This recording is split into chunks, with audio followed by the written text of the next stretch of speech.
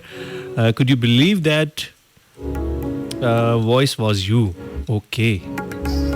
आप देख रहे हैं FM 101, मुझे ज़ियान जुम कहते हैं, नहीं देख नहीं रहे, सुन रहे हैं। आपने गलत लिखा है। अच्छा, and that voice made me feel like उफ, क्या आवाज़ है यार। हज़ारों पोइट्री, हज़ारों सॉन्ग मुस्तरद, and then I downloaded each and every audio and video and listen day and night every day. Now I am with you and listening you live. Thank you. Thanks to you and Allah Almighty for giving me such an amazing voice. Poetry for you. सुना है बोले तो बातों से फूल झड़ते हैं, अगर ये बात है तो चलो बात करके देखते हैं। क्या बात है जी। चले जल्दी से मेरा मैसेज भी ऐड कर दें। ओके, आपका मैसेज हमने ऐड कर दिया है। और इनका कहना है कि और ये ऐसी बातों के पैसे मिलते हैं तो क्या इतना प्यारा हंसने के भी पैसे मिलते हैं। ना करें ज़िया भाई, ना करें, कैसे कर लेते हैं आप। आपकी हंसी भी एक पोइट्री है। तुम्हारी हंसी सया आसमान पर किसी तारे की नवीद जैसी है। मुस्कुराओ कि फूल हसद करें। वाह वाह वाह वाह, क्या बात है। कैसे कर लेती हैं आप Sidra. Thank you so much, बहुत शुक्रिया, आपने मैसेज किया और आपने YouTube से रीच आउट किया। मुझे थोड़ा सा इतना यकीन हुआ कि कम से कम अगर हम रिकॉर्डेड प्रोग्राम्स YouTube पे डालते हैं तो वो कहीं ना कहीं सुने जा रहे होते। बहुत शुक्रिया, थैंक यू सो मच कि आपने लाइव हमें सुना और पार्टिसिपेट भी किया। देखते हैं हमारे साथ और कौन है। अस्सलाम वालेकुम जी। अस्सलाम वालेकुम। वालेकुम अस्सलाम। अनिला जी कैसी हैं आप, ठीक हैं? जी जी अल्हम्दुलिल्लाह मैं ठीक हूँ। और इतनी सारी तारीफें, हाय लो। हाँ, वाह जिया वाह, इन्नियां तारीफां, इन्नियां मोहब्बतां, इतनी मोहब्बत। जी ले, इन्नियां मोहब्बतां। आहो वेला फिर गुड्डू। गुड्डू क्या हाल है आपका, ठीक है, खैरियत से हैं? हाँ गुड्डू मैं ठीक हूँ। और अभी स्टार्टिंग जो आपने कोई एक दो पोएट्रीज पढ़ी, बड़ा मजा आया सुन के उनको। और सॉन्ग भी अच्छे प्ले कर रहे हैं आप। ऐसे ही कहते हैं। वो बड़ा अच्छा प्ले किया। वो शफकत किसकी आवाज है वो जो आपने फिर ले आया, फिर ले आया, फिर ले आया बर्फी, और फिर ले आया बिरयानी, और फिर ले आया गुलाब जामुन, फिर ले आया, है ना, गेट पर फिर ले आया। फिर आ जाएंगे, कोई गल नहीं। आने से है ही ना किसी दिन, टेंशन करी। ठीक है। अच्छा, वो शफकत अमानत अली की ही आवाज है। हाँ वही मैं कह रही थी, उन्हीं की आवाज थी, बड़ा खूबसूरत गाया। और टॉपिक जो आपका है उसमें अब पहले मैं ये कहूंगी कि मैं वेलकम कहूंगी उन्हें, जो आयशा और हसन जो आउट ऑफ कंट्री हम लोगों को, हमारे प्रोग्राम्स को लाहौर के सुनते हैं, आपके प्रोग्राम को सुनते हैं, पसंद करते हैं। International callers, international listeners, international RJ, top of the top RJ, top of the top radio FM 101। Oh my God. जिसको अच्छा बोलने के लिए और अच्छी खूबसूरत हंसी के लिए पैसे मिलते हैं। ए बर्फी तो आनी गई। नींद भाई भेज दो। ये पूरा बर्फी का टोकरा आपका हुआ। अच्छा, आप मुझे बताएं कि कभी एंजाइटी हुई आपको? कभी कुछ बहुत साल पहले मुझे थोड़ा ऐसा डिप्रेशन और एंजाइटी का थोड़ा प्रॉब्लम रहा। लेकिन अल्हम्दुलिल्लाह आपके पास विल पावर है, उसे यूज करें। मेरे पास? आप अपनी विल पावर। अच्छा, वैसे आप जनरल बात कर रही हैं। के पास होती है जी हाँ। अच्छा, हर शख्स के पास होती है, सिर्फ बात ये उसे यूज करनी आए। बिल्कुल ठीक। वो तो अकल भी होती है सबके पास, यूज नहीं करता कोई। हाँ शऊर अकल होता है बस, लेकिन मर्जी से इस्तेमाल करते हैं ना। तो जो ये एंजाइटी है, जो डिप्रेशन है, जो आपको बहुत खौफनाक सी कंडीशन में ले जाता है बाज़ औक़ात, जब बढ़ जाए तो। इवन कि मैंने एंजाइटी में लोगों को चीख चीख के रोते सुना। Exactly. देखा, बिल्कुल ऐसे होता है। उनकी ऐसी कंडीशन देखी कि पूरा नेगेटिव, हर चीज में नेगेटिविटी, उनको जीने की उम्मीद भी खत्म। इवन कि मैंने ये कहते सुना उनको, मेरे सामने मैंने देखा उन्हें, मेरी अपनी कजन, कि मुझे कोई ऐसी दवाई दे दो कि बस मैं सोती रह जाऊं, मैं उठूं ही ना। बिल्कुल ठीक है। ना मैं दुनिया को देखूं, ना लोगों को देखूं, ना को उसके सामने अगर आप कोई भी बात करते हैं ना ऐसे पेशेंट के सामने कि मतलब ये हो गया, हाय अल्लाह वो बेचारों का एक्सीडेंट, या हाय अल्लाह वो फलाने की डेथ हो, या हाय अल्लाह उसके बच्चे ऐसे हो गया, या जख्म हो गया बच्चे पे और उसको ये प्रॉब्लम बन गई, किसी भी किस्म की आप कोई ऐसी बात कर लेंगे ना तो बस उसने डिप्रेशन में चले जाना, उसने सोचों में गुम हो जाना है, यहाँ तक कि उसको जिंदगी से वो बिल्कुल मायूस हो जाते हैं। बिल्कुल ऐसी ऐसी खौफनाक कंडीशन तक एंजाइटी और डिप्रेशन के लोग चले जाते हैं। फिर जब मेडिसिन पे लगाया जाता है उन्हें, साइकियाट्रिस्ट के पास चले जाए, साइकोलॉजिस्ट के पास चले जाए, जब वो दवाइयों पे लग जाते हैं ना तो वो मेडिसिन पे लग के बड़ा बुरा काम हो जाता है, ये हाल हो जाता है। कुछ तो बेचारे मेडिसिन से निकल ही नहीं पाते, फिर वो पूरी जिंदगी के लिए मेडिसिन पे रह जाते हैं, डिमेंशिया जैसी प्रॉब्लम्स में पड़ जाते हैं। लेकिन जो विल पावर भी यूज करते हैं ना, अब आप वो ना हो जाए वो बंदा आके जी अंकल जी आलो मिठाई, अंकल जी बड़े खुश, पुत्र का दी है अंकल जी मैं बैंक खरीदे है, साथ ही अंकल जी अपने बेटे की तरफ देख के कहते हैं एक कहो जे ने नकम्मे न ले ना पढ़ाई च कुछ ना किसी काम च, घर बैठ के रोटियां तोड़ते ने, कोई काम नहीं करना ना न लिया ने, पता नहीं इन्होंने जिंदगी च करना की है, हर वेले मोबाइल मोबाइल की जान जरूरत, पुत्र केड़ा बैंक खरीदया मेरे पुत्र ने, मुबारक हो बहुत बहुत। तो आगे से लड़का क्या कहते अंकल जी मैं पावर बैंक खरीदे तो काफी विल पावर को वो ना क्या बात है, कैसे कर लेती हैं आप ये सब कुछ है? बस आधा बजे ठीक है, सही है। तो वो विल पावर को यूज करें बैंक खरीदने के लिए, ठीक है। बैंक खरीदने यूं है कि आप अपनी विल पावर, आपको मोटिवेशनल लोग चाहिए होते हैं, आपको बहुत ज्यादा अल्लाह की तरफ रुजू करने के लिए आपको इस चीजों में जाना पड़ता है। और जिसे कहते हैं ना कि बहुत कोई ऐसा बंदा आपके पास हो जो आपको हर चीज से मोटिवेट करे, बड़ी खूबसूरत और बात। ऐसे बंदे को मोटिवेट करना बहुत ही जरूरी होता है। बिल्कुल ठीक, बिल्कुल ठीक। हर तरह से लाए। अब मेरे पास एक ऐसा मैं उसको बहुत अच्छे से उसको हैंडल करती रही अल्हम्दुलिल्लाह कि मैंने उसको काफी इस चीज से निकाल लिया। वाह वाह, जबरदस्त। मैंने उसको हर वक्त मोटिवेट करके, इवन कि उसका ये हाल है कि भूख खत्म हो गई, नाखून चबाए जा रहे हैं, बाल गिरने शुरू हो गए हैं, वीक होना शुरू हो गए, वेट गिरना शुरू हो गया, ये इंतहा पे चली गई एंजाइटीज की जो उसको डिप्रेशन में लेके जा रही है। उसे जिंदगी से कोई सरोकार नहीं रहा, एक कमरे में कोने में बंद बैठे रहना है, हर बात पे चिढ़ते रहना है, हर बात पे गुस्सा करना है, उसे कोई कुछ पसंद ही नहीं आ रहा।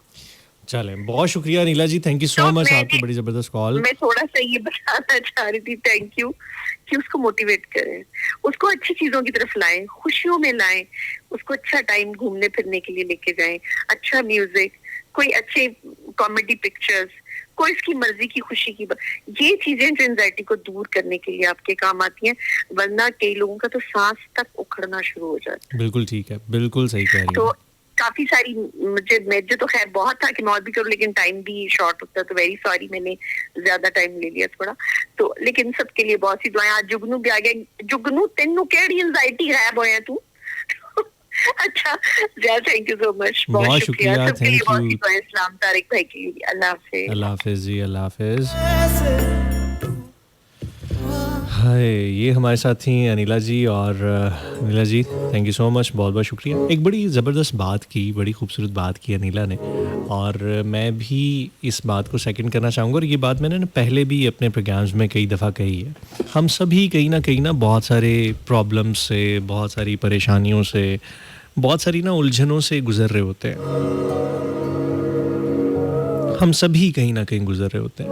आप चाहे कितने मर्ज़ी पॉजिटिव इंसान हो, आप चाहे ख़ुद को जितना मर्ज़ी मोटिवेट किए हुए रखते हो, लेकिन बहरहाल इंसानों को ज़रूरत इंसानों की ही पड़ती है। अकेले नहीं जिया जा सकता, अकेले नहीं ज़्यादा दूर तक भागा जा सकता।